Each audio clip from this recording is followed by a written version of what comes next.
कक्षा 10वीं विषय भूगोल प्रकरण क्रमांक 9 पर्यटन परिवहन एवं संचार।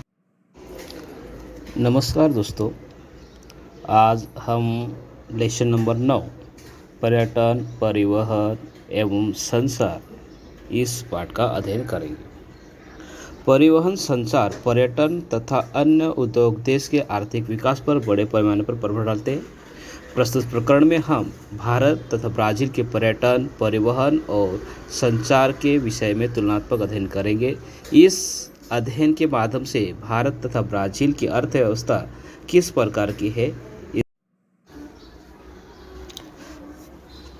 अभी हम पर्यटन के बारे में जानकारी देखेंगे। सबसे पहले ब्राज़ील की जानकारी देखेंगे।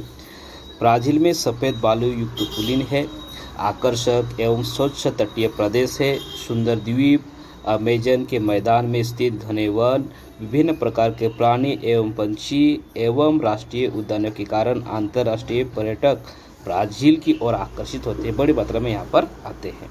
और दूसरी बात यहाँ है कि ब्राज़ील की राजधानी ब्रासिलिया भी पर्यटकों को आकर्षित करती है। ये प्रभु केंद्र बन गया है। उसी प्रकार रियो डी जेनेरो एवं साओ पाउलो जैसे शहर भी बड़े पैमाने पर पर्यटकों को आकर्षित करते हैं। देश के अनेक भागों में पर्यटन महत्वपूर्ण आर्थिक व्यवसाय है और ब्राज़ील वर्ष 2015 में भारत में आने वाले अंतर्राष्ट्रीय पर्यटकों की संख्या ब्राज़ील की तुलना में अधिक है। ऐसे होने पर भी पर्यटन क्षेत्र का राष्ट्रीय आय में योगदान ब्राज़ील की तुलना में कम।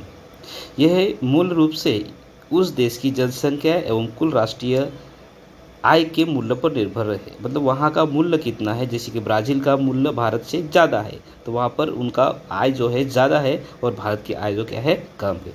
इसके अनुसार भारत के राष्ट्रीय उत्पादन एवं जनसंख्या ब्राज़ील की तुलना में बहुत अधिक है, इसलिए अभी भारत के बारे में जानकारी देखेंगे। भारत में अंतर्राष्ट्रीय पर्यटकों की संख्या में निरंतर वृद्धि हो रही है, किंतु वर्ष 2010 में इसमें अधिक वृद्धि हुई थी। अंतर्राष्ट्रीय पर्यटकों की संख्या में हो रही ये वृद्धि सिलसिलेवार है, मतलब हर दिन पे दिन बढ़ती जा रही है। भारत में विदेश के लोग पर्यटन के रूप में यहाँ पर ऐतिहासिक भूमि देखने के लिए या फिर ऐतिहासिक स्थल देखने के लिए, संस्कृति देखने के लिए, सांस्कृतिक कार्यक्रम देखने के लिए, वैद्यकीय सुविधा के लिए, कोई व्यवसाय के लिए इत्यादि पर्यटक के प्रकारों में हेतु यहाँ पर भारत में आते हैं। पर्यावरणीय पर्यटन को भारत में भी बड़ी मात्रा में प्रोत्साहन दिया जा रहा है ताकि बड़ी मात्रा में विदेशी लोग भारत में आ सकें। भारत की ऐतिहासिक विरासत को ध्यान में रखते हुए अनेक भागों में पर्यटन के अनेक अवसर उपलब्ध है। इसके लिए अनेक पर्यटन स्थलों का विकास बड़ी मात्रा में। अभी परिवहन के बारे में देखेंगे। सबसे पहले ब्राज़ील के बारे में जानकारी देखेंगे। ब्राज़ील में सामान्यतः सड़क परिवहन अधिक दिखाई देता है। देश के परिवहन तंत्र में आधे से अधिक हिस्सा सड़क परिवहन का है। सड़कों का घनत्व पूर्वी भाग में केंद्रित हुआ है। पश्चिम की ओर अमेजन नदी के मैदान में वनाच्छादित प्रदेश एवं दलदली भूमि के कारण सड़क मार्गों का विकास सीमित रूप से हुआ है, मतलब कम हुआ है। उसके बावजूद अमेजन नदी पर व्यावसायिक तौर पर जल परिवहन का विकास हुआ है। इस नदी के मुहाने पेरू देश के इक्वेटोस स्थान पर यह परिवहन होता है।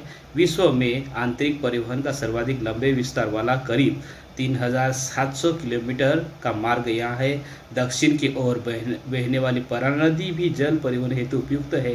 तटीय भागों में भी सागरीय परिवहन यहाँ पर बड़ी मात्रा में होता है। ब्राज़ील के रेल मार्गों का अधिक विकास नहीं हुआ है। रेल मार्ग भले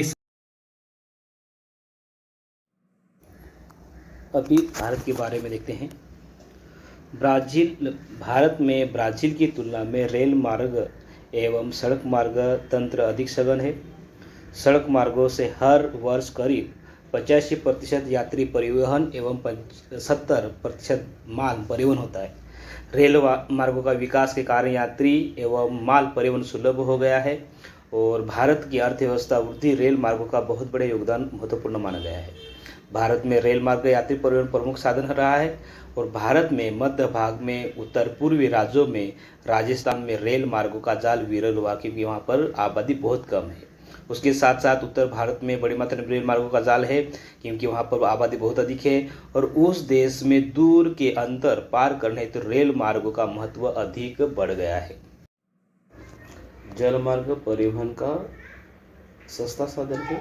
देश के कुल परिवहन मार्गों में आंतरिक जलमार्गों का हिस्सा केवल 1% है। इसमें नदियाँ, नहरें, खाड़ियाँ, जलाशय का इत्यादि समावेश होता है। अंतर्राष्ट्रीय व्यापार में से 95% व्यापार सागरीय मार्ग से होता है। अंतर्राष्ट्रीय व्यापार के अतिरिक्त देश की मुख्य भूमि एवं द्वीपों के दरमियान भी परिवहन हेतु जल मार्गों का बड़ी मात्रा में उपयोग किया जाता है।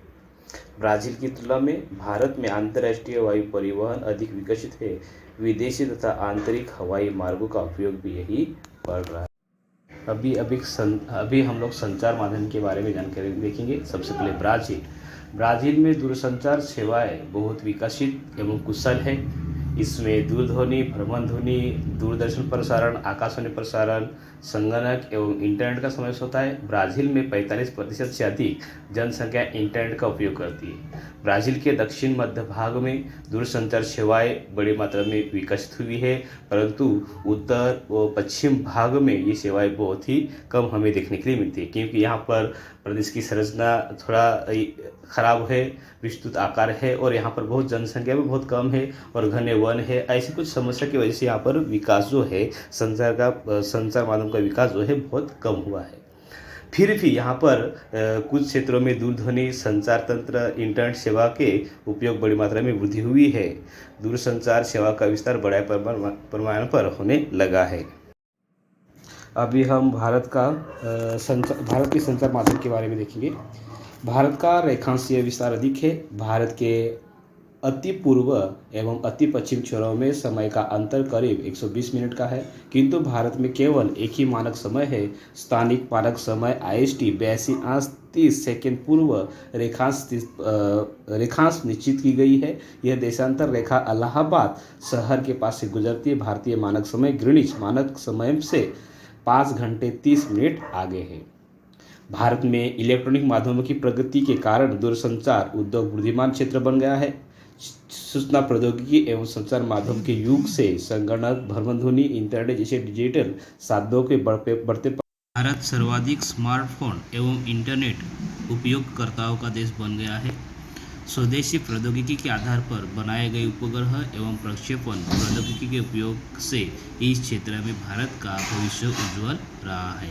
मतलब बड़ी मात्रा में भारत ने बड़ी मात्रा में क्या किया, उपग्रह जो है प्रक्षेपण के द्वारा छोड़े दिए हैं।